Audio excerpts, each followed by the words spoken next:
know Tim Walz is still crying about President Trump calling him retarded. I'd never seen this before. People driving by my house and using the R word in front of people. This is shameful. And I have yet to see an elected official, a Republican elected official, say, you're right, that's shameful. Listen, Tim, in all fairness, all of that was happening long before Trump said anything at all.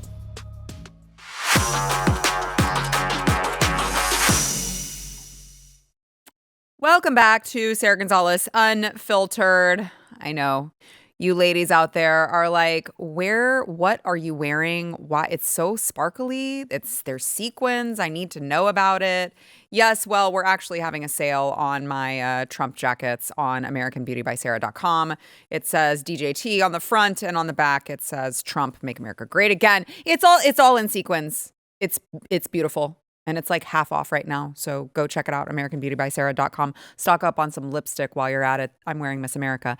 Anywho, enough self-promotion, AmericanBeautyBySara.com. I laughed so hard last night when I saw the new revelations of this Pete Hegseth debacle, this scandal. If you're listening to the mainstream media, it's a scandal. This is a giant scandal. Pete Hegseth, the Secretary of War. I'm sorry. The other day, I accidentally used I dead named him. I dead named Pete Hegseth. I called him the Secretary of Defense. He is, of course, not. He is the Secretary of War, which is much cooler. And if you're listening to the mainstream media this past week, you have been hearing all about how Pete Hegseth is a war criminal, originating from the Washington Post, who ran this hit piece, Hegseth Order on First Caribbean Boat Strike. Officials say kill them all. So these were the Venezuelan drug boats that we were, of course, rightfully targeting because they're bringing drugs into our country and killing Americans. And, it's a very sad story. I can hear the violin playing in my head as you read this headline and the subheader, as 2 men clung to a stricken burning ship targeted by SEAL Team 6. Oh, God, the poor drug runners. They clung to the stricken burning ship. Whatever were they going to do? And those poor guys, what happened to them after the defense secretary's order to leave no survivors? That's what this Washington Post article said. We've been talking about it, of course, ad nauseum, especially, along with everyone else, except the mainstream media is not giving you the whole story. Although, until now, we've got some new information that they were forced to admit. But before last night, they were like, he's a war criminal. He said kill them all, leave no survivors. And then we found out he actually didn't ever say that. No one uttered the words kill them all. By the way, Pete Hegseth wasn't even there. He left one of his commanders in charge, admirals in charge. And it seems like the Washington Post, you guys are going to be shocked to hear this, they got it wrong. This is the first time ever. They got it wrong. And now we hear the rest of the story from ABC News. I think maybe on accident, they accidentally told the truth. And tonight, new information. According to a source familiar with the incident, the 2 survivors climbed back onto the boat after the initial strike. They were believed to be potentially in communication with others and salvaging some of the drugs. Because of that, it was determined they were still in the fight and valid targets. A JAG officer was also giving legal advice. Oh, well, that seems like groundbreaking new information, Martha Raditz. It seems like, now what you guys didn't see, because I wasn't going to make you watch 4 minutes of ABC News Tonight, whatever the that was. Sorry. That didn't deserve an F-bomb and I gave it anyway. I'm not going to make you sit through this entire segment, but what you don't realize from watching that, it's just a little blip. Oh, by the way, it turns out Pete Hegseth is completely vindicated because those guys were climbing back on the boat because it turns out they were very dedicated at doing their bad things and their crimes. And that's why that happened to them. But they buried that at the end of the whole segment because they didn't want you to hear it. They didn't want you to hear the new information. They felt compelled to give it because they don't want to get sued. They don't want to be called fake news, even though they are. They just added it at the end of their whole package. This seems like the information that you lead with. I mean, listen, I'm not a journalist. Some people call me a journalist. I actually hate that title. I'm not a journalist. I don't pretend to be. I don't care to be. I would never want to claim that title. But I'm not a journalist, but I feel like you probably lead with that. And I mean, that's a huge revelation. Hey, breaking news tonight. It turns out Pete Hegseth isn't a war criminal and we all owe him an apology. No, they waited till the end of the segment. They were like, by the way, boy, were we wrong about that. I mean, these people should never be trusted. I don't know what they could possibly do to earn back the credibility that these people have lost. I mean, you have the Washington Post, CNN, MS Now, whatever the hell they're calling themselves these days. They regurgitate their same stories. The Washington Post runs a story that is half-baked and untrue. And then you see it on all of these different outlets all over the place, and they're running the same damn story because none of them actually give a shit about getting to the truth. They just want to get Donald Trump. And I'll tell you how pervasive this particular lie was. This particular lie was so pervasive that you had people on Newsmax. You had Newsmax hosts and commentators slamming Pete Hegseth for being a big war criminal, I guess. It gives me no pleasure to say what I'm about to say because I worked with Pete Hegseth for 7 or 8 years at Fox News. This is an act of a war crime, ordering survivors who the law requires be rescued instead to be murdered. There's absolutely no legal basis for it. Everybody along the line who did it, from the Secretary of Defense to the Admiral to the people who actually pulled the trigger, should be prosecuted for a war crime for killing these two people. This is really shameful. Now, I have friends who are on Newsmax, so I don't want to slam the entire outlet, but how shameful to go on your outlet and slam Pete Hegseth. You know, you could just text the guy. You said you know him quite well. You could text him and ask him if the Washington Post reporting is true. That's what happens in this country. The Washington Post can print whatever they want. It could be true. It could be a total lie. It doesn't really matter. And no one is going to be, not lazy. No one is actually going to follow up before they report the exact same thing, including conservative media. That's shameful.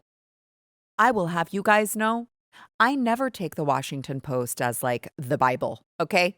Never. That's not what you're getting on Sara Gonzales Unfiltered.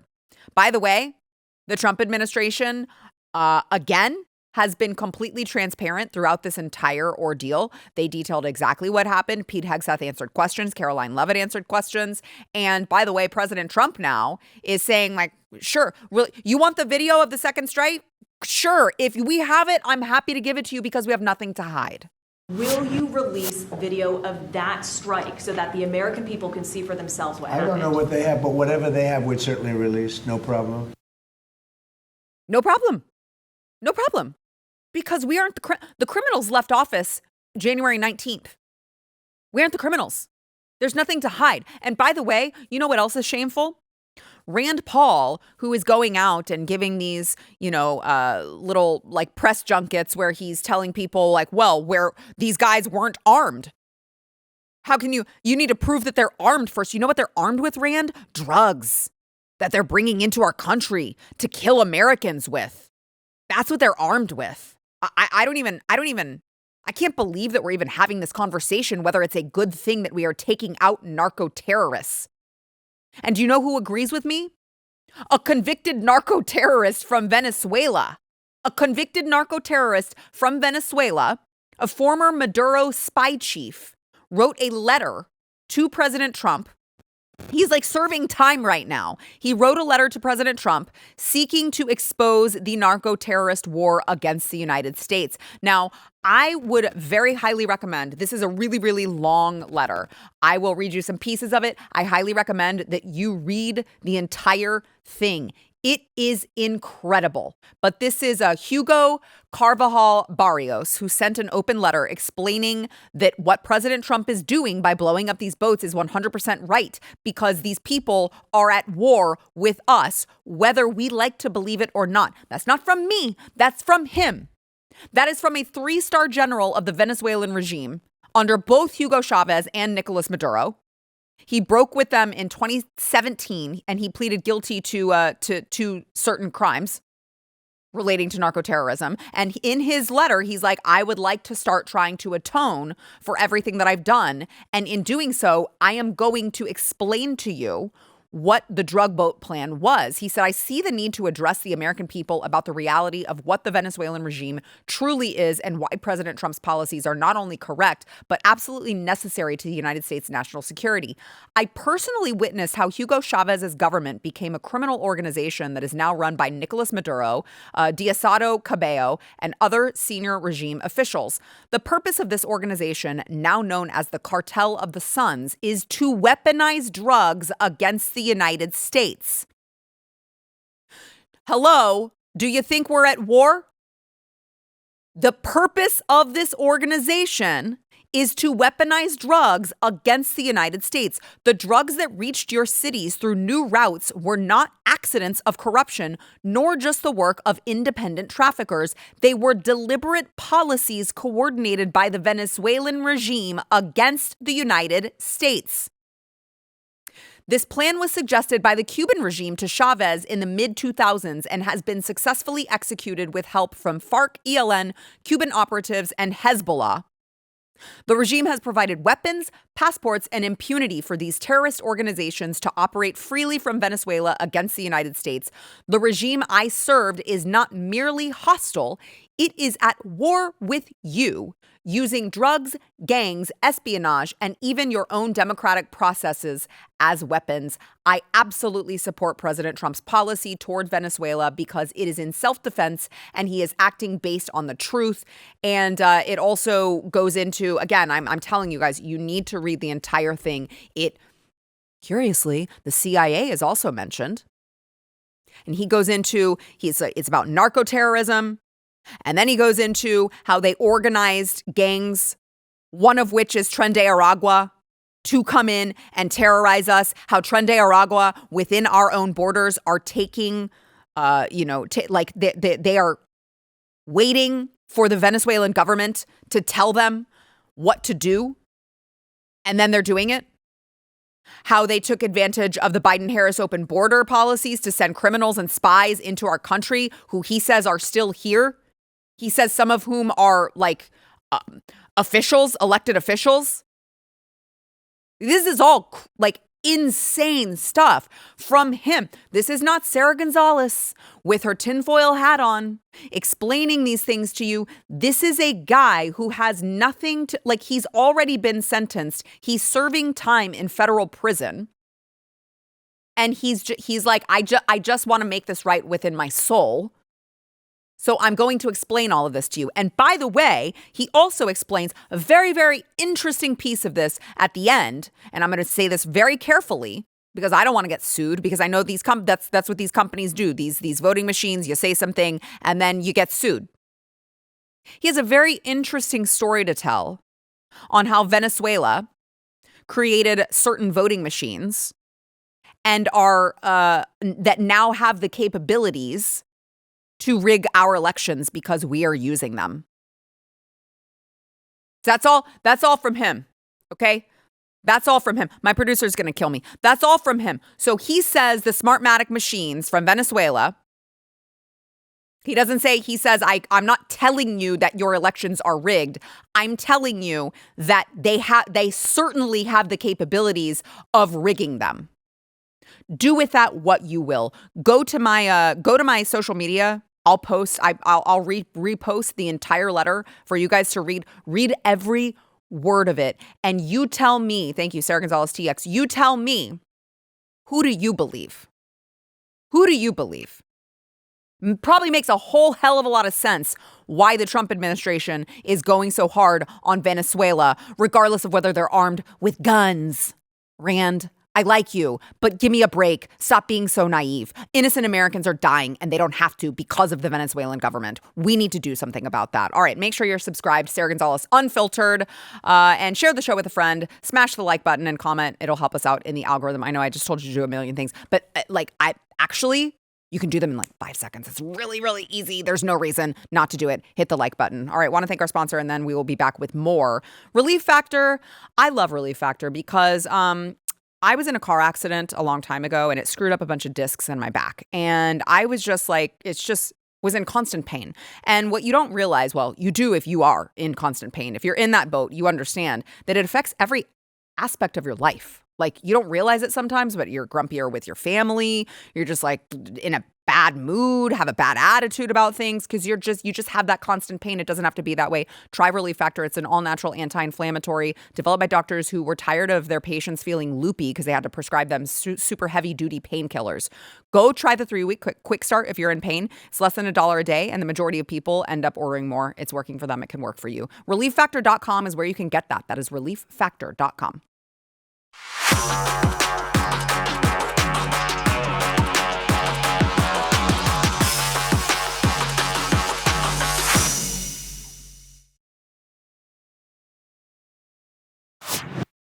Democrats never learn. And I honestly, it's a trait that I love about them. I simply love that they don't understand why Americans are turning against them, and they will double and triple down on their stupid ideas and policies and think if we just, I mean, you never go full retard.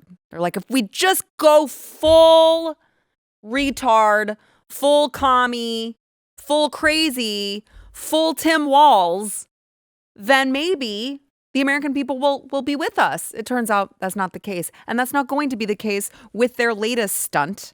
Representative Pramila Jayapal introduced a new piece of legislation which would stop ICE from being able to detain illegals. No, I'm not kidding. Here is Pramila.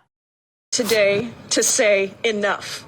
Our Dignity for Detained Immigrants Act has a remarkable, unprecedented 123 original co-sponsors. Before we've even introduced it, 123 co-sponsors, and it overhauls the detention system. Wow. Okay. So she is like really focusing on the issues that most Americans care about, right? Right? Now she's saying, oh, this is only for improving conditions for detainees. Except her website says that this is going to also conveniently repeal mandatory detention, prohibit the detention of families and children in family detention, create a presumption of release, and impose a higher burden of proof to detain primary caregivers and vulnerable populations, including pregnant women, survivors of torture or gender-based violence, people with serious mental or physical illness or disability. So the retard illegals were supposed to, like, they get treated like differently, I guess.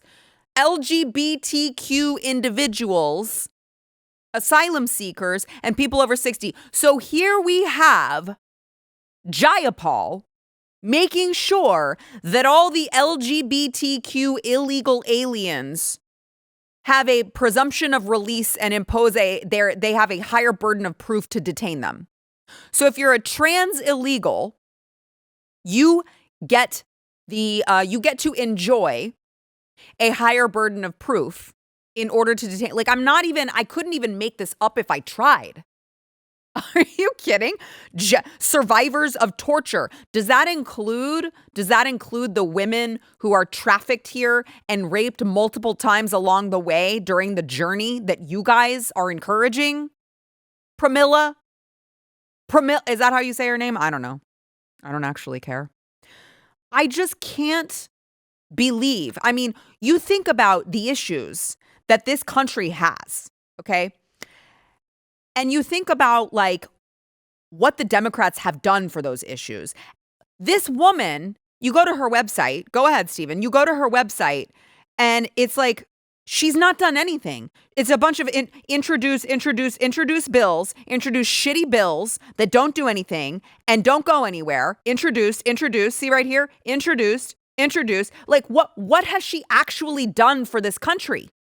What has she actually done? She's not introduced any bills that are worth passing into law. She's not done anything.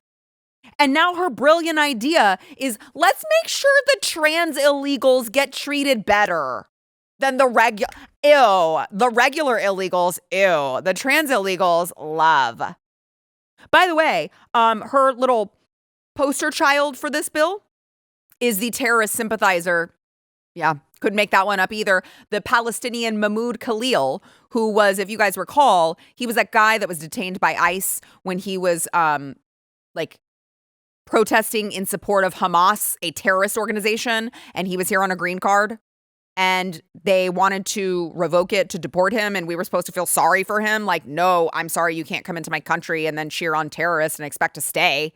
That's not happening. And so this is the guy who she thinks will help her lead the charge to, like, stop ICE from detaining illegals.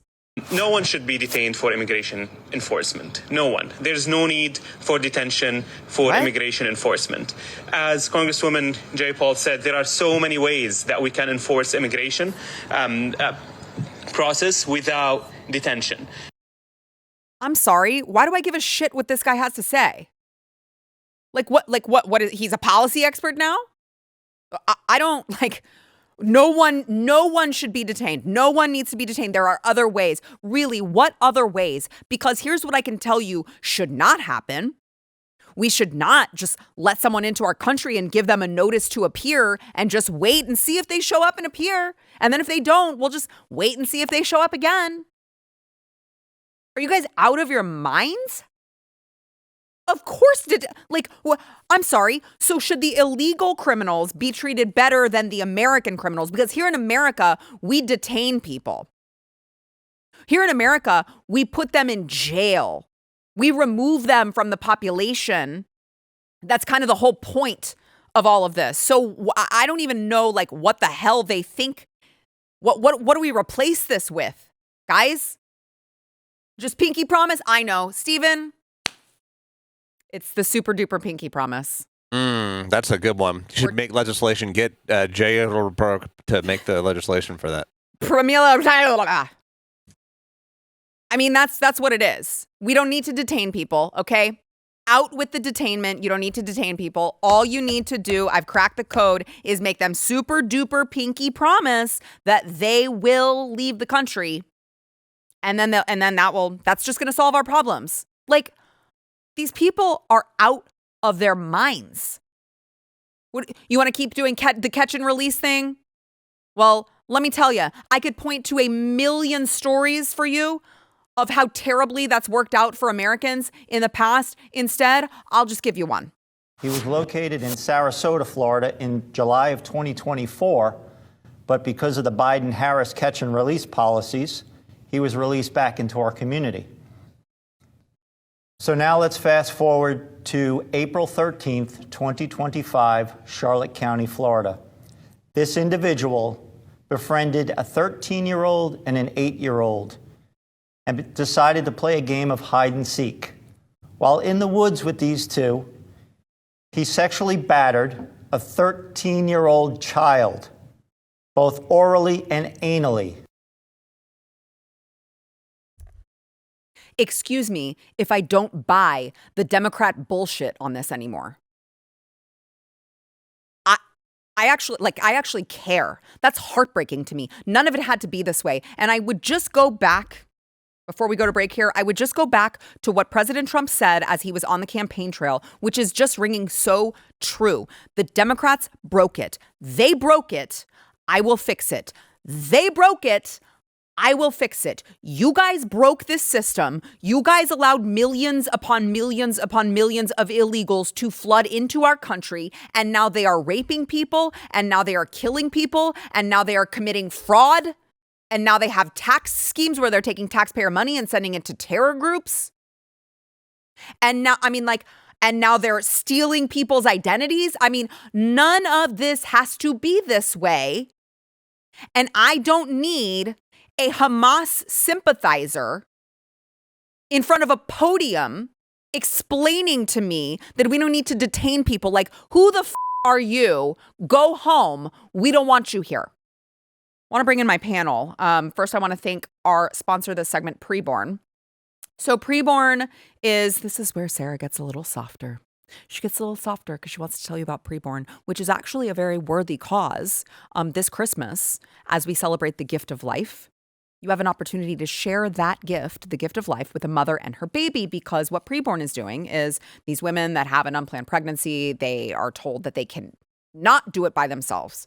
They're told you can't do this by yourself. It's too expensive. It's too inconvenient. You really should just go get an abortion. And instead, if they go to a preborn clinic, they're just shown the truth on ultrasound. They listen to the baby's heartbeat. They see their baby on ultrasound and they realize, wow, that's my baby in there. That is actually a human life. And in that moment, that woman is twice as likely to choose life. $28 is the cost of an ultrasound. So this Christmas, for just $28, you can help save a life. And thanks to a special matching grant, your gift is doubled right now. Now is the time. You are saving double the babies' lives. How many babies' lives can you save if you're still looking for that holiday gift, that perfect holiday gift? Make it the gift of life, okay? You can go to preborn.com/Sara. Donate securely over at preborn.com/Sara.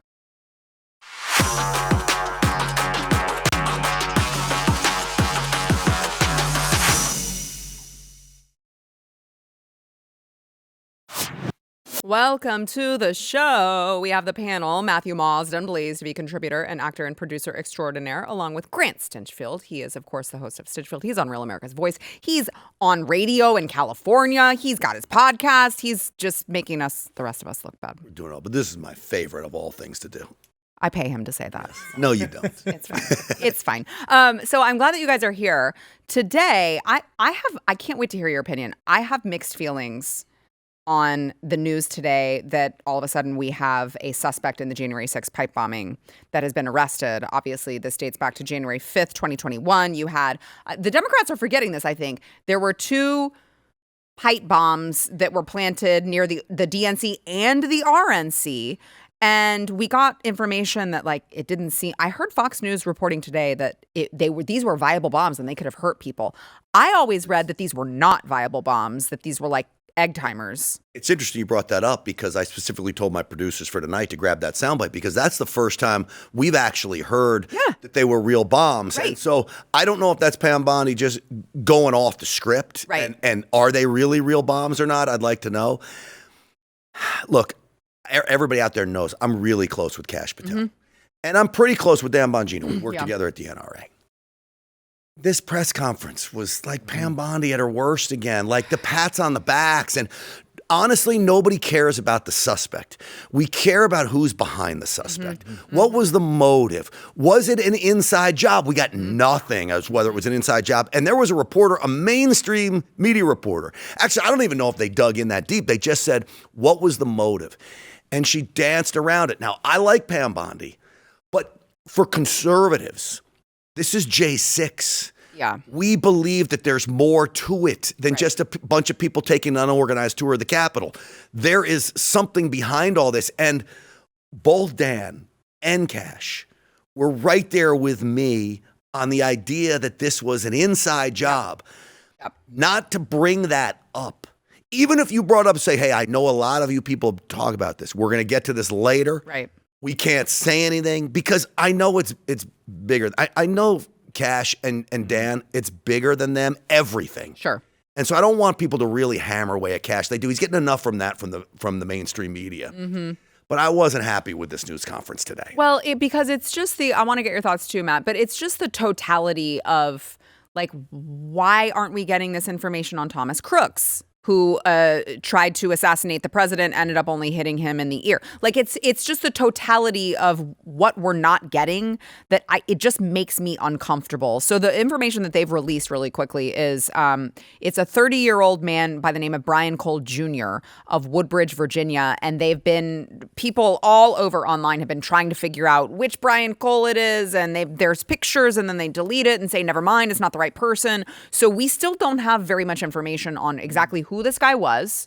again, like Grant was saying, why he did it. What was the motive? Was he connected to anyone on the inside? Because remember, there was the wave. There was the wave at the Capitol Police car or DC Police, whoever it was. He was waving at law enforcement. That was weird. Can we get an answer for why he did that? And so we still don't have answers. Now, I will say, Cash, I think he said something that, to his credit, I will say, Grant, I could buy, which was, why now?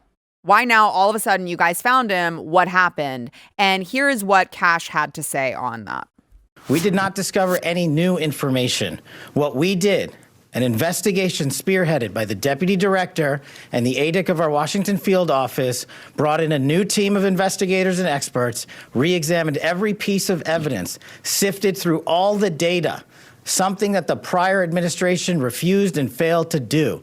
As a result of that, we generated numerous investigative leads, executed multiple legal process with our U.S. attorney partners, and came to this conclusion today. So he's basically saying, Matt, the former administration had all of the information. They just didn't do a proper investigation. But to me, I'm like, why would that be? That's what I want. Well, of course. I mean, and there's something else there that he said. He brought in a new team. Well, why did you have to bring in a new team? Well, okay, so yes, but to me, I was hearing all of the old Biden people sucked and we couldn't trust them to properly investigate this. Now that we brought fresh eyes on it with people who actually could manage it correctly, we uncovered this. But again, what motive would the Biden administration have to not find the person unless... ... Well, I think this is part of the issue, isn't it? Is that we're not stupid. And I think that after COVID, everyone is taking a second look at absolutely everything that goes on, especially within the government. And I think that, to both of your points, when you're looking at that press conference, it just doesn't feel like there's complete transparency. And I think that with what has happened with, you know, the waving of the books, and we know people that were there that were kind of hoodwinked into it, we want transparency, and we want a little bit more than just let's all pat each other on the back. Because for all of us, we're like, hey, listen, we want answers. And just to your point, Grant, like, I'm a big fan of Dan Bongino. You know, I mean, he gave up millions of dollars to go. Sure. And we've said this over and over. We went and met with Kash Patel that one night as well. So it's not like we're not big fans of theirs. But they've got to be more aware. And Dan knows this because he's been in the entertainment industry, he's been in the media. They've got to be aware of how this looks to everybody else. Like, you've got to manage these things better than when you're communicating to the general public. We want answers. Yeah. I have not talked to Dan or Cash about this.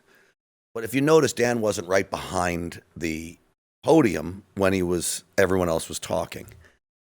I think Dan probably, and Cash in some respects too, are frustrated with whatever is being directed at them, because they both know we want these types of answers. Honestly, I never thought DC was in danger of a rogue pipe bomber who was going to be blowing up innocent civilians. Right. Pam Bondi was making this out like there was a terrorist on the loose. I never actually believed that with this pipe bomber.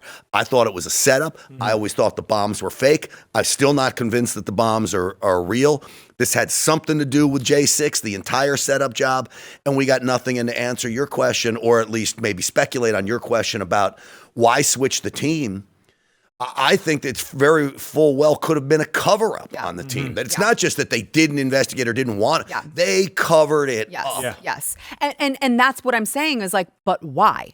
What motive would they have to cover this up unless there was some sort of everything else that we're finding about January 6th that stinks to high heaven? There were FBI, rogue agents planted. There were everything about January 6th stinks. So obviously, the obvious conclusion would be January 5th stinks as well. And then you have all of this happening, and it's like, oh, well, why would they cover that up? You had Capitol police officers outside these headquarters. You had the Metropolitan Police that were walking around. They knew the pipe. They're walking around like nothing's wrong. There's no sense of urgency whatsoever.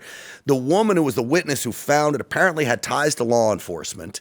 She gives a perfect description, a law enforcement style description of this guy. Like, nothing added up. This was just one more cog in the wheel of conspiracy surrounding January 6th. And they should have addressed that. They should have said, hey, we have more. We know that you all think that something's fishy here. At some point, we can come and tell you. But right now, we're not done with our search. I get that. You can't always say everything. But address the elephant in the room, please. Right. Well, here's the question as well, Sarah. What you're alluding to is basically a political, hierarchy that's basically told them to do something. Yes. Right? Yeah. Yes, because of reporting that I have seen that is indisputable with like the surveillance video that, curiously enough, it was turned a different direction. It's literally never done that before, but we don't have footage of that. Like, there's too many weird, convenient, happy accidents. So what is the end game of finding that out? Because I think that it is, it's just one of the biggest scandals in the history of the United States. If it was the deep state, okay? And if it was somehow connected to the Biden henchmen and the setup to try to just sink President Trump and all of that, then why wouldn't Dan Bongino and Kash Patel and Pam Bondi want to just let us know that? I know. Why wouldn't? So that raises questions too, because that would play right into, Trump's base. We talk about red meat in this business. That would have been red meat if they could have given us that on a platter today. But why did they all of a sudden deny the existence of the Epstein files? Why did they all of a sudden, there were no questions about, Jeffrey Epstein killed, I agree with you, but it's like, right, why are they doing all of these things? It just seems so out of character, and I don't want to disparage them. I know that you're close with them. I don't want to get you in any trouble, Grant.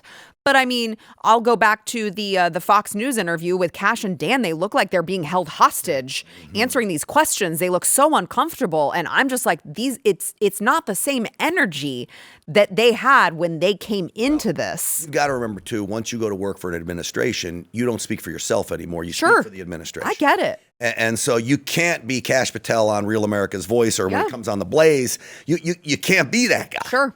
So, they are handcuffed. But who's doing the handcuffing? What does President Trump know? Right. How high does the handcuffing go? Does President Trump know? I think President Trump's insulated from a lot of decisions. I agree. And, this may be some of them. And then I still don't understand if there was really a deep state connection here, like I suspect, why you would not reveal it. Right. I don't get it. I don't know. Well, hopefully we find out more information than just, it's a random 30-year-old Brian Cole Jr. from Virginia. That's all, folks. I'd like a little more information than that, especially considering all of the people's lives who have been completely destroyed and upended from the farce that was January 6th. Which, by the way, on that note, I do want to get to this next topic here, but on that note, Judge Boasberg, the evil Judge James Boasberg, actually got something right on January 6th. In July, he had rejected the request for all of these January 6ers to get a refund on all of their fines and everything that they had to pay, but he has reversed course on that. So now people who were locked up will be refunded in full for restitution payments they had to pay and fines incurred as part of their earlier criminal cases. So our friend Adam Johnson, there he is. Our friend Adam Johnson apparently is going to be getting some money. He's going to get a refund from the government. Now, he won't get the 75 days back that he spent in federal prison, but at least he can cash a check. It was nothing compared to some of the people that were in there for years. I know.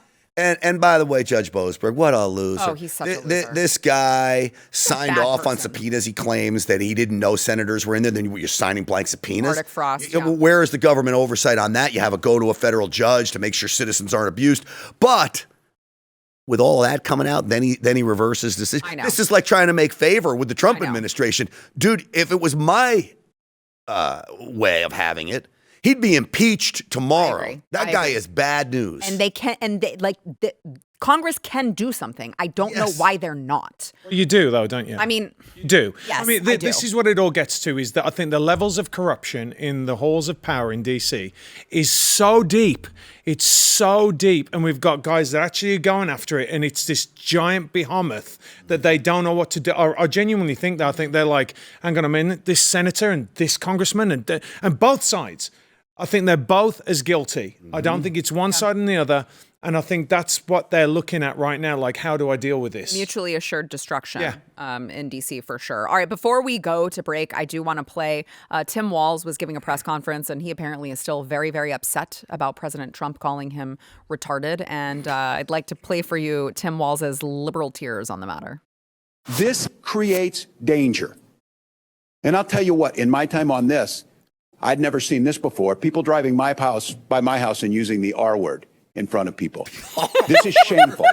And I have yet to see an elected official, a Republican elected official, say, you're right, that's shameful. He should not say it. So look, I'm worried. We know how these things go.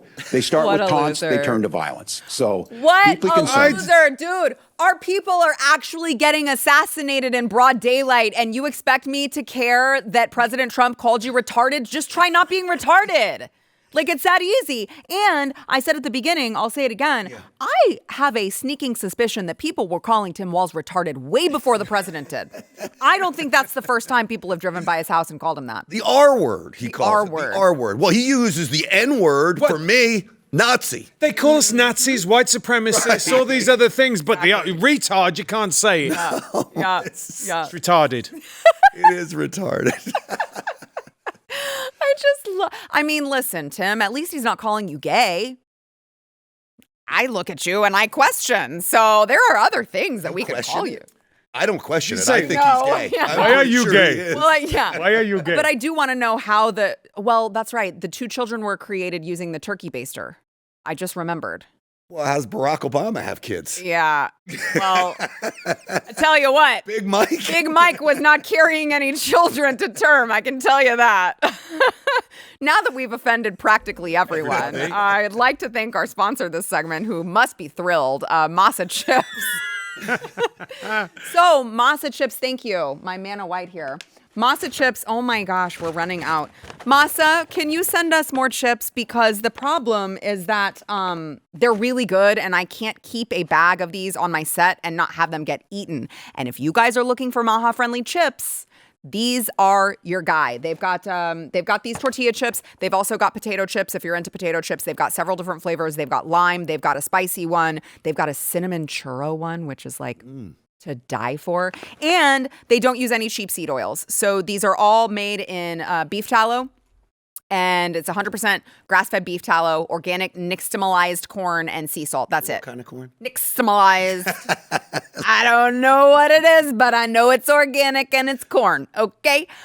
These are really thick, crunchy. You're going to go to the website and you're going to be like, it's a little bit expensive for a tortilla chip. Okay, but you're going to eat way less because it is really, really good, dense, actual food. Go give it a try. You can go to masachips.com or vandycrisps.com. That's the potato chip. Use code Gonzales for 25% off of your first order. Or you can scan that QR code. All right? Scan that QR code to claim the offer. Or you can go to your local Sprouts. I get them over at Sprouts as well. Go to your local Sprouts. You can pick up a couple bags before they are gone. Masachips.com.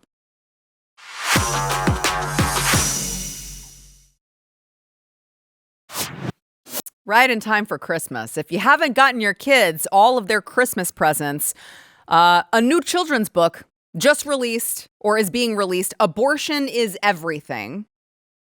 Yeah, that is was created by a left-wing group called Shout Your Abortion, and they want to normalize the idea of abortions for children.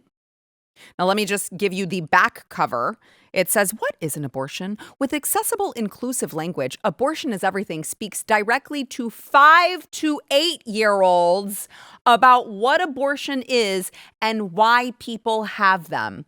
Abortion is a tool that helps human beings build the lives we imagine for ourselves, and the whole world around us has been shaped by abortion. You see how selfish that is? Like, it's not even funny. Like, it shapes the world around for the lives we imagine for ourselves, but not the child in the mother's womb. Like, it's just so selfish. And why does a 5 to 8-year-old need to learn about any of this? It's demonic. It is. It's like actually demonic. And I would say that's abusive. That's child abuse. You want to teach a 5-year-old? Well, you could have had a big brother or a sister, but mommy decided to kill them instead. So now you're an only child. Like, what?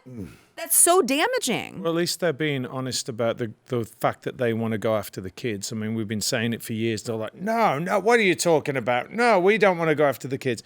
I mean, this angers me greatly. I mean, aside from the topic, but the fact that they're going after the innocence of children disgusts me. These people, I've got to watch what I say about it because... Not on my show. I mean, they are... Give me the ratings, Matt. No, I can't say. It's not the ratings that you'll be worried about. No, I mean, it is demonic. It's evil is what it is. It's evil. And yeah, I don't want to say what I'd do to someone. I mean, think about how far we have gone in the gutter when it comes to.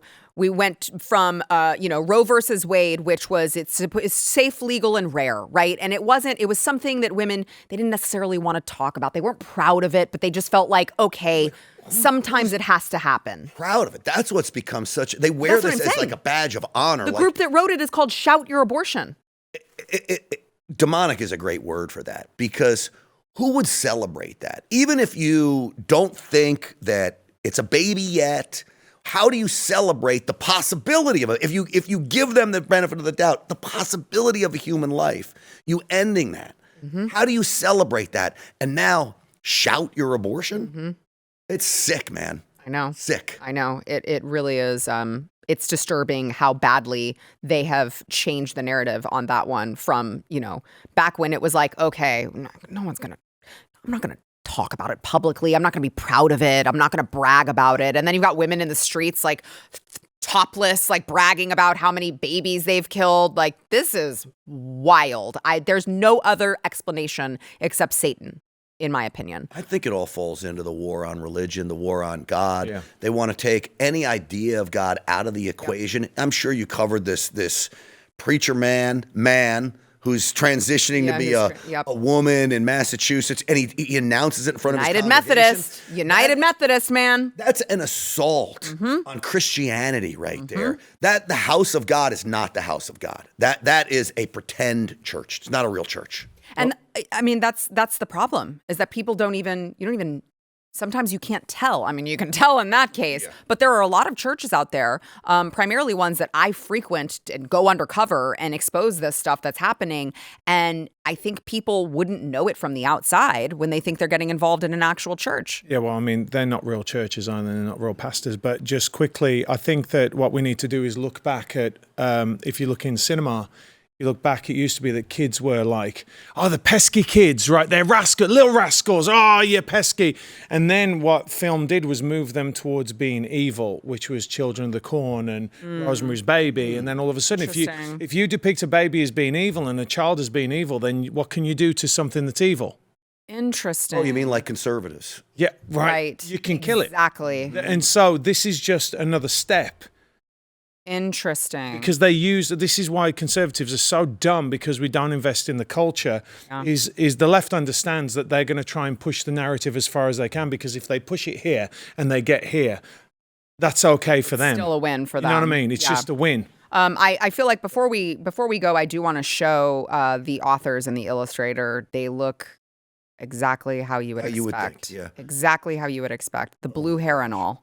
I mean, if you have a teacher that's got blue hair, you got an issue. Honestly, if you're taking your kid to a school and you drop your kid off and the teacher's got blue hair, go pick the kid up, turn back around and go somewhere else. There you go. Yeah. I mean, that just shouldn't be allowed. Like, schools should not hire. Yeah. Have normal hair. I don't want my kid coming home asking me if he can dye his hair blue because you have a blue-haired teacher. Well, Bozo the clown's hair is red, I guess, right? Isn't it? I don't want the clown teaching my kid either. Save that for the birthday party. Matt Mardsen, Grant Stinchfield. Thank you, guys.